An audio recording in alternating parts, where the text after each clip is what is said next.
So big aims don't require big starts, and I think this is an idea that's, always fascinating and has been repeated enough to be cliche and trite.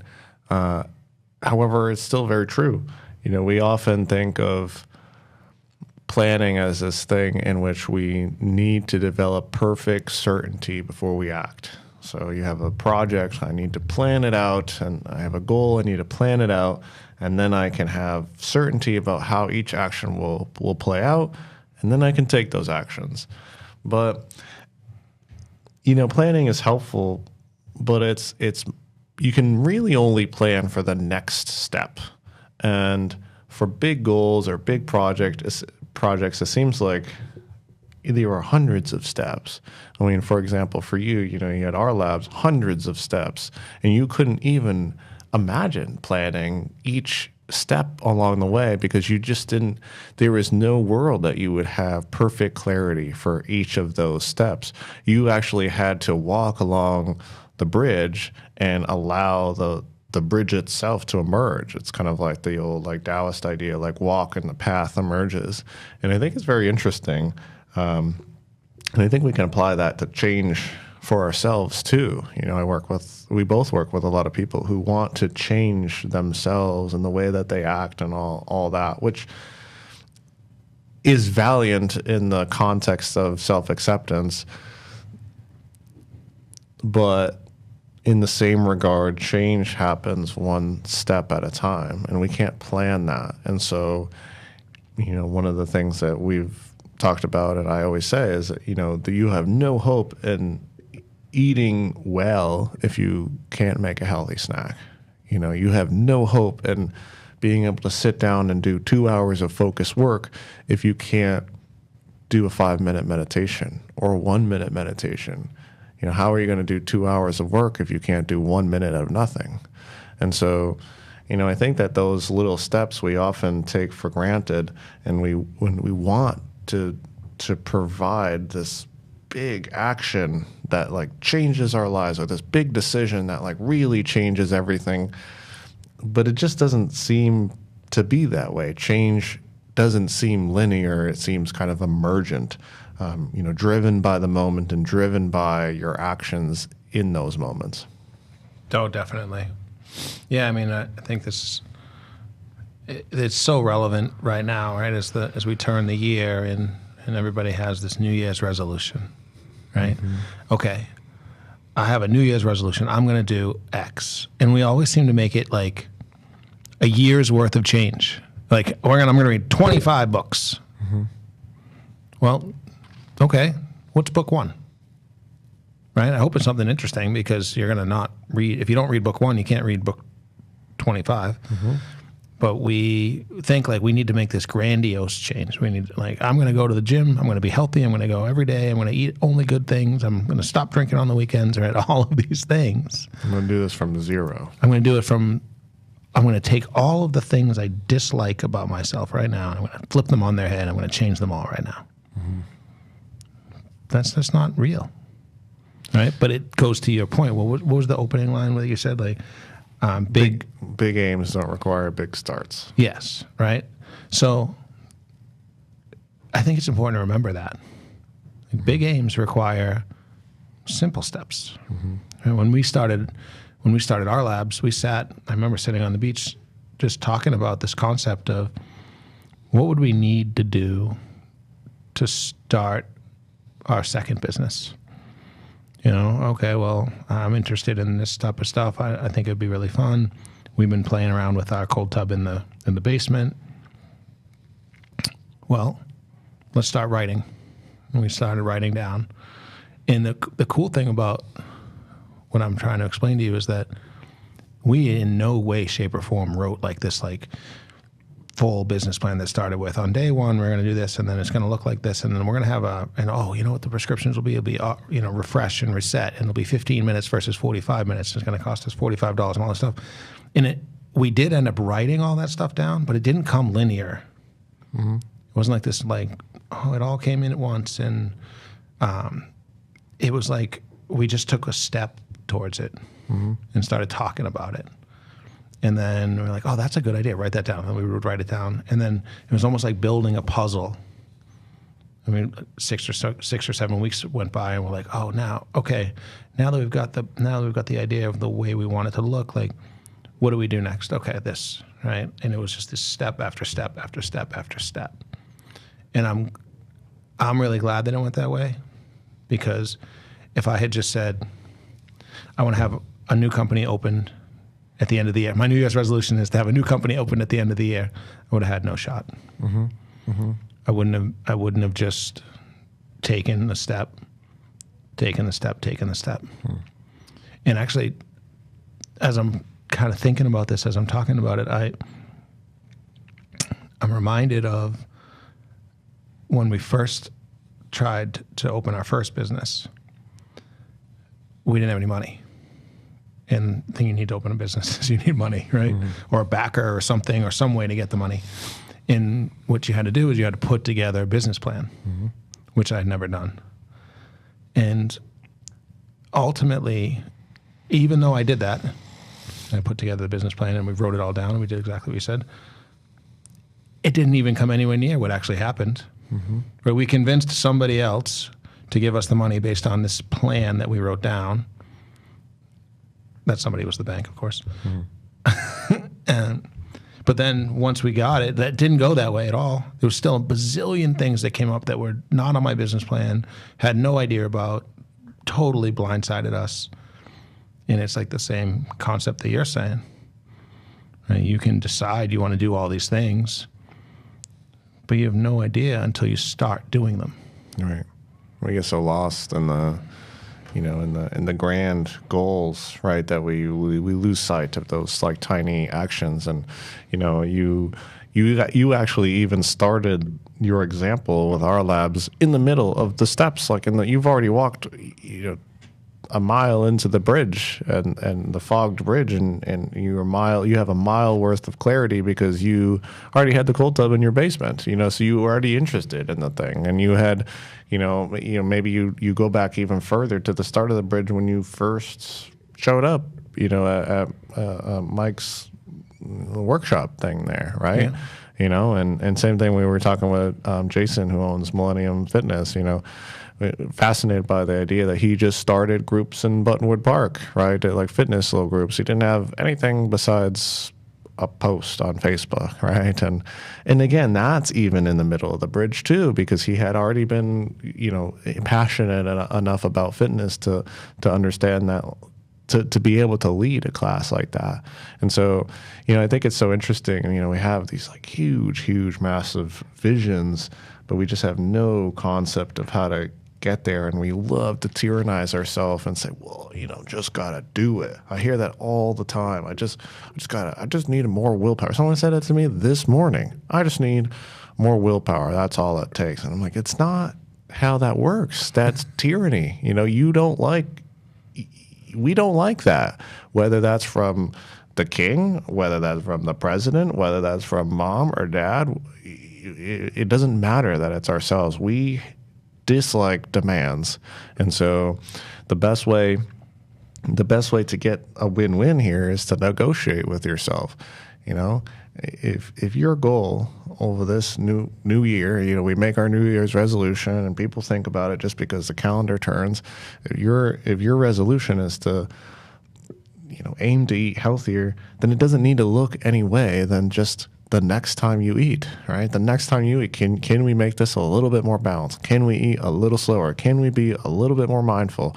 Can we do those things versus, oh, I need to eat everything differently. I need to change everything. It's too much and it's going to fail, and it almost never works. In certain cases, we see the success stories, the 1 in 100 million where people change everything just off a whim. And people will bring that up sometimes, like, well, I think change is a decision. Sometimes, and there's a theory for that. The emotional brain theory suggests that when things are highly, highly emotionally charged, then we can change and learn very well. But are we forcing that emotional charge? It has to come from something deep, you know. If someone really wants to change, say their eating habits or their movement to habits, and they where this success story of going from 0 to 100 just over the course still takes years, but it seemed to be one linear step. Well, they probably had a real moment with themselves that was probably pretty charged. Oh yeah. Yeah, I mean, when you think about these charged changes, I'm always drawn to like addicts. Right? I mean, we've probably all encountered addicts in some way, shape, or form, and there's a period of time where they talk about change, right? And that's great, right? This is a step in the stepping stone of change, but then there's that time when they change. Mm-hmm. Where they decide deep down, I've changed. There is no more. I'm not doing it for anybody else. I'm doing it just for me. I'm making the change, and the change starts now. Mm-hmm. Right? They don't go, you know what? On January 1st, I think I'll just stop doing the drugs. Mm-hmm. Right? Like what change is there really to make that you're going to wait a month to do? Mm-hmm. Right? And it's just not a real thing. You know, to your point about these small steps, like I'll put it out there. It's January, probably. And my goal is to get my purple belt this year. I can do that two ways, right? I can say, I know in order to do that, I need to go to 3 jiu-jitsu classes a week. And, for 52 weeks, I can get it somewhere towards the end of the year. That's 150, 180 classes a year. I can, 180 more hours of jiu-jitsu, I can do it. No. Yeah, not going to work. Not going to work. You know what I do need to do? I need to go. Right. Now, the next class, tomorrow, tonight, I need to go. And then when it comes time when class is over, I need to say, you know what, I want to just spend a few extra minutes just working on some stuff, right? And I definitely need to just stop going to no-gi classes because I'm pretty sure that's not a thing. Mm. So, but anyways, but that's it. That's a change I want to make, right? It's a big change. That's a big change for me. I really want that to happen. But I know, to your point, my big aim does not require this big start. It just requires me to go. Mm-hmm. Yeah, and even if it's I think often we are driven by these aims, or towards these aims rather, or goals such as I want a black belt in jiu-jitsu. Imagine someone who's never trained jiu-jitsu saying, I want a black belt in jiu-jitsu. Where is that even coming from? Right. Because you saw it, because it looked cool. Oh, that looks kind of cool, and they're wearing it, whatever. Or that looks kind of cool to be able to do that to someone, on the mats or whatever. But where is that even coming from? Even the purple belt, where is that coming from? Because you want it, or because there are other people you train with who have it? Is it because you love jiu-jitsu, or is it because, that's a cool thing to have when someone has that identity of being someone who trains jiu-jitsu, right? And not to just suggesting, or that's okay. Why is it that you want to eat well? Because someone told you it's a good idea? Do you have an actual reason? Well, so I can look better. Okay, why? Well, because then so and so will think I'm better, more or attractive. Yeah, okay. None of that has anything to do with you. What do you say? But what do you say to the people that go, I want to get healthy? I say, why? I almost always ask people, well, why? And a lot of people say, well, I want to lose weight. Well, why? Well, I want to be healthy. Well, why? Well, so that others perceive me as being more productive. It's kind of it's a thought train that I get a lot of time. Is just so that people are perceiving oneself as a hard worker, right? That's a very common answer. And so, and again, these conversations are taking place in a space that is meant for deeper reflection. And so, that's a common answer. So if we're talking about the bridge, right, the fogged bridge, I think this is your analogy. I love it. I think it's incredible, right? It's when you take a second to kind of visualize this, right? I think I'll ask the audience to do the same thing, right? Maybe even close our eyes for a second and just visualize your bridge, just for a second, right? Fog everywhere. Is your bridge wide or narrow, right? Are you high or low? Is it a covered bridge? Whatever, right? I just want you to kind of like put some additional mental power behind it. In fact, I'll even offer you this. You are very high. It's a very narrow bridge, very capable of walking across it. You're not going to fall.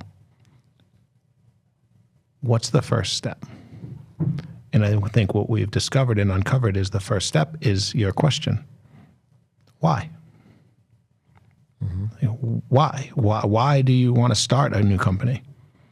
Why do you want to get healthy? Why do you want to do these things? And answer that first question for yourself. That's step one. And now here you are, you're on the bridge.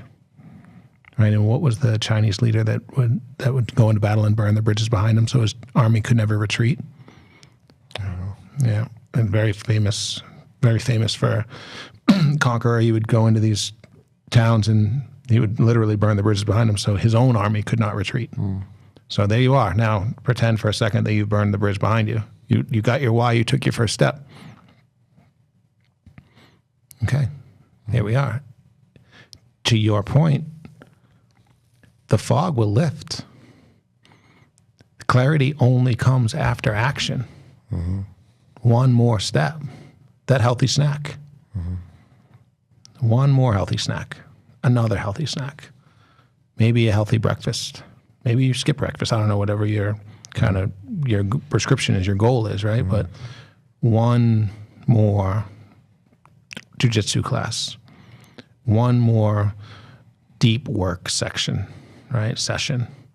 One more of these, one more page in your book, one more chapter in your book, one more session sitting with your goals. And the cool part is nobody knows how long the bridge is. Or where it goes. Or what direction. Yeah, exactly. We're all in the fog. And I definitely believe that there's many people out there. In fact, most of us will say, no, they knew. And they knew. They look at me and they go, I'm so proud of you. I can't believe you know how to do that. Knew how to do that. Good one. Yeah, right? Right. Yeah. No. Uncertainty is the medium. If you're not feeling uncertain, then you're not even walking the bridge. You're just staring off in the fog, and you're like, well, you're imagining where the bridge goes. You're imagining how it looks. You're imagining that all the planks are there, that you just have to sprint across it and you'll be good, not really recognizing that partway through there's no planks and you got to figure out the next best step. And so, I think we get so trapped in that like uncertainty trap, really, where we want to be certain before we act, and it's super common. Yet the people who seemingly act, albeit uncertain, are the ones who actually seem to get the furthest along and build something meaningful, and I think it's it's true to also say that clarity is kind of local, where you say, well, go to jiu-jitsu, right? Well, you develop a little bit more clarity about the next step. You go on Monday. Okay, well, it's pretty clear to me that a lot of people are training on Mondays and Wednesdays that I really like, and so I went down to this Monday class and I met someone who seemed kind of cool, and they said they're coming Wednesday, so maybe that's what I do. Maybe that's the next clear step, right? Okay, great, perfect. Now you figured it out. And then, then you learn, there's a type of guard that like seems to be more appropriate for beginners. That's your next step. You work on aiming for that, right? And you would only know that if you actually took the actions. You can't know that just by like looking it up or researching. You have to actually experience it. And that's, we're so averse to action sometimes. Yeah, and just so I want to make sure that this comes across, because the really cool thing, and we've all made change in our life. We've all done this before in some way, shape, or form. The really cool thing is every once in a while you get this like pillar. You get this like, that's the right step. I feel really good about this one. And you're like, okay, here I am on the bridge. Don't know how far I am or how far from the finish line, but you get that feeling, right? You took the action. You're like, oh yes, I like that one. And that feeling's great, Right? That's a cool feeling to have that we won't never get if we're just sitting with uncertainty and anxiety. And you said it best, like uncertainty is the medium. I think people are taught, not just, you don't just develop this anxious feeling, or we're taught that we have to have everything in control in order to move forward. Sure, in a perfect world, that's awesome, but it never is perfect. It's every time we want to make a change like this, we should expect it not to be perfect, right? I think, these like cliche things, right? Someone in my life growing up used to always say, hope for the best, expect the worst, and settle for anything in between. And I think that was their way of recognizing this fogged covered bridge. Take the next step. Maybe it's the best step. Maybe you fall off the bridge. If you didn't do either of those things, keep going. Step again and step again. One of the things that challenges me too is this concept of time. Time, like there's some metaphor. It's like change equals effort over time. Just put that into your little calculator and say, okay, what effort can I make today? Oh, it was from lifting weights. Like, you want to get stronger? It's effort over time. There is no other thing, right? You can add creatine if you want, right? But essentially, it's effort over time. And what you're saying with this fogged bridge is, you don't know what effort. All you can control is the effort, and just keep going until the time is run out. It's even like, to describe it another way too. It's attention. It's attention over time too. And I think people can sense that too. I've thought a lot about this recently too. If you don't put appropriate attention into something that you then pass off to someone else, they know. You're not fooling people. You put out like a little project or a little like whatever, or you're working for, or you're opening your business, or whatever it is, and you put no attention into it, and you just kind of like, I just need to get it done. I need to check the box. Yeah, people know. 100%. People know where you're that it just doesn't hold, and there's something about it. I mean, it could look just like something else. And you're like, oh, that looks like kind of good. Like it kind of like looks like it passes. No, people know. Oh yeah. Yep. And nowadays this dash is still in there. No. That was a shot at ChatGPT in case no one was wondering. But yeah, no, 100%. Yep. It's very, it translates. All right. But back to your point about this fogged bridge, I think that if people started to look at a lot of things in their life as a fogged bridge, I think we would actually bring down this anxiety, right? Because most of anxiety is a feeling you get when you don't feel like you're in control. And then there's like these like esoterics. They're like, you're never in control. You're not in control of anything. You could die tomorrow. The world could blow up. Like all of these things, right? Don't go down that path when you're feeling anxious. But the truth is you're not. Right. Ever. Really. Right? So if you start by controlling what you can control, which is your attention to something, the effort you put into something, the desire to take an action, and taking the action, then you get new actions, right? I just had probably the most challenging part of our labs come up, right? We're a year into, or 18 months into this process, right, from starting to now. And I just had the most challenging thing I've had to deal with come up. I could stop. I could just throw my hands up and be like, all right, I've come far enough. I don't want to do it anymore. Or I could say, okay, based on my own track record of overcoming obstacles and challenges like this, I know that all I have to do is take the very next step, and the very next step is contacting the person that I need to work on this with, even though I don't want to, but this is the next step. And that's the only thing I can do. But so many times we go, I don't want to do that. I'm going to just stand here covered in fog and hope that it passes. Right? Wait for the fog to go away so I can see the end of the road and then decide how long do I want to work on it for. Doesn't work that way. Yeah, I like that idea too. You mentioned in there, you kind of said like you can control your attention. Yeah, I think that's very important. And kind of like keeping attention local, right? It's like, okay, what is the next thing? You have this problem with our labs, waterlogged kind of floor problem, right?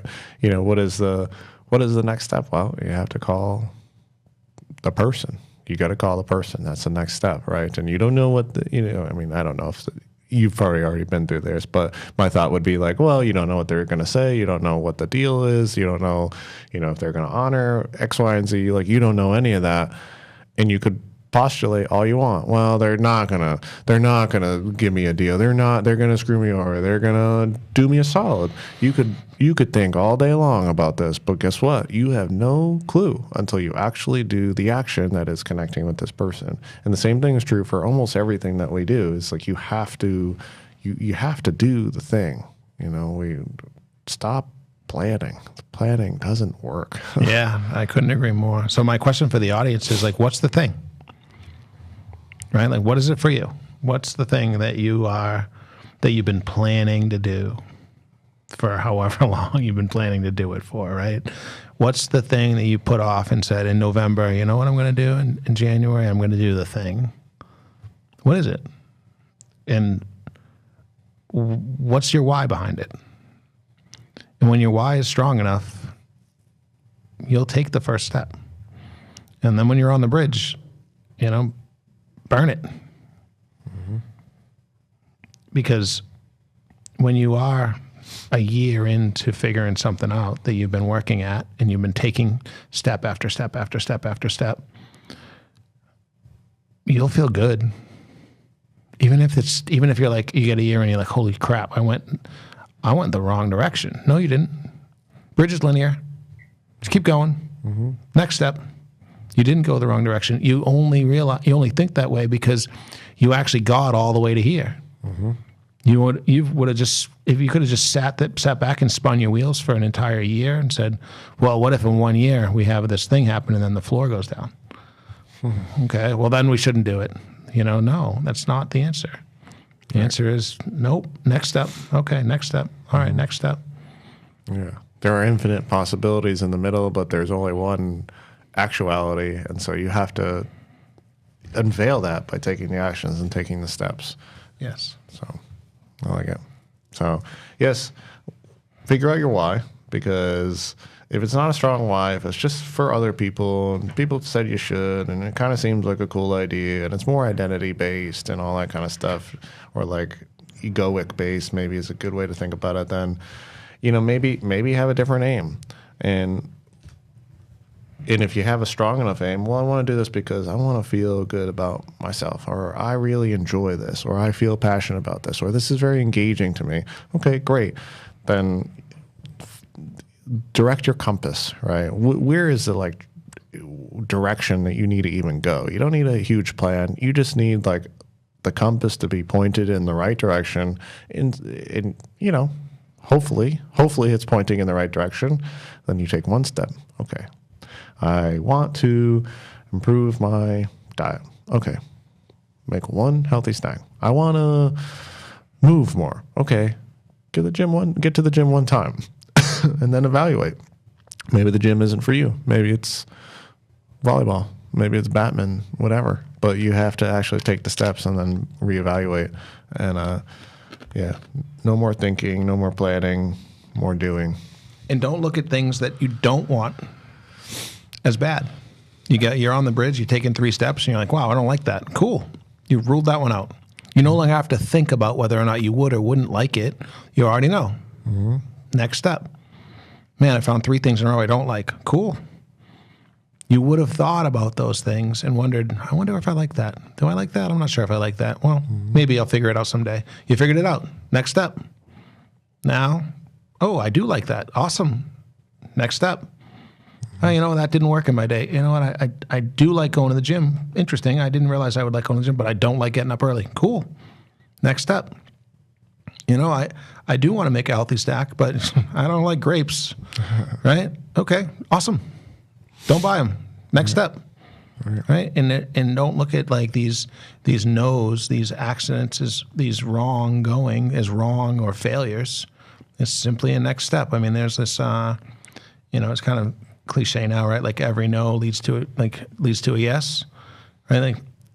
I think that's a silly sales tactic personally, but every time you figure out what you don't like, it leads you towards figuring out what you do like. Every wrong step is a step. The bridge still gets uncovered. Right. Right. The concept here is that 4 feet in front of you is still going to be not foggy, even if it was like even if you stepped in a puddle. Like, okay, cool, I'm in the puddle. Next step, maybe the puddle won't be in front of you. Now we're back on the bridge. Awesome.